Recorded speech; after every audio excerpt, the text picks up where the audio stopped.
Hi everyone, and welcome back to my channel. My name is Mary Lee. First, I want to congratulate you on your courage and your open-mindedness on even clicking on this video. I know that in the Christian community, the word feminism is the other F word, basically. We sort of flinch away from it instinctively like a hot stove. But at the risk of mixing my metaphors, I'd like to look into the murky bathwater of feminism and see if there might not be a baby in there worth saving. I would like to pose the proposition that every woman alive in America today is a feminist, whether she knows it or not, whether she's a Christian or not. Just walk with me here. The reason why this word is so hated is because it means that you're pro-abortion. It means that you are for all the LGBTQ madness. It means you hate men and you have green hair, all that stuff. Well, I don't, and I'm not. I'm a Christian and my life doesn't stand for any of those things, so hear me out. Did you vote in the last election? Then thank a suffragette from the early 1900s. American women didn't even get to vote until 1920.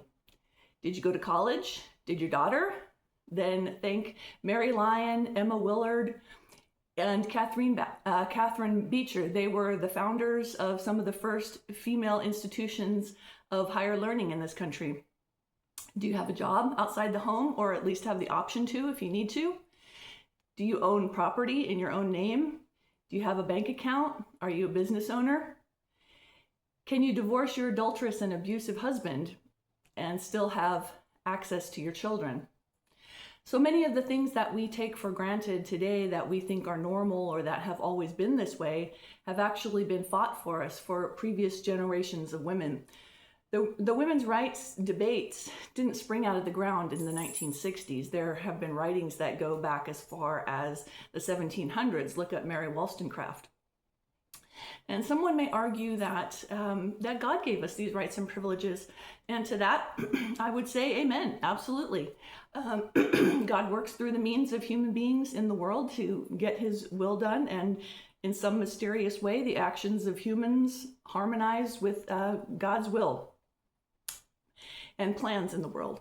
So if you say that you're not a feminist, but you're happy to receive the benefits of feminism, perhaps you are either uninformed about history or sort of reacting in a knee-jerk emotional way. And as Christians, we don't want to do that. It's okay to think through things. We're not called to hang our brains on a hat rack. In this generation, at this moment, the battlefield seems to be surrounding men who are pretending to be women and trying to invade women's athletics and other spaces that are supposed to be exclusively female. The women that are fighting now and making sacrifices for future generations are female athletes. So if you have a daughter who is an athlete or someday hope to, the names that you will see in the future in the history books are Riley Gaines, Sally Rugg, Stephanie Turner, Sharon Davies, among others. And yes, I know that feminism has changed since those early days. Have there been unintentional negative consequences? I think we can all say, yeah, that's the understatement of the decade. I know that the pendulum has swung way too far into things that are even anti-feminine. And besides, a lot of the things that we blame on feminism, like women being discontent in the home, isn't the fault of feminism per se. That's the result of the fall in the garden, the curse of the woman. God told Eve that she would have desire for her husband's position. And so feminism grew out of the discontent. The discontent didn't grow out of the feminism.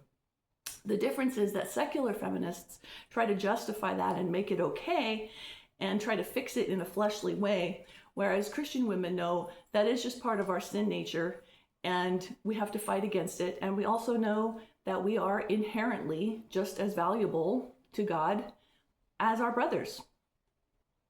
So do I call myself a feminist? Well, I don't slap that label on myself and walk around with it like some belligerent identity. You won't catch me wearing a pink vajayjay hat and walking in a protest or anything like that. But I do gratefully acknowledge the sacrifices that were made of previous generations of women, and even a lot of men were very supportive of that for many of the freedoms that my daughters and I take for granted.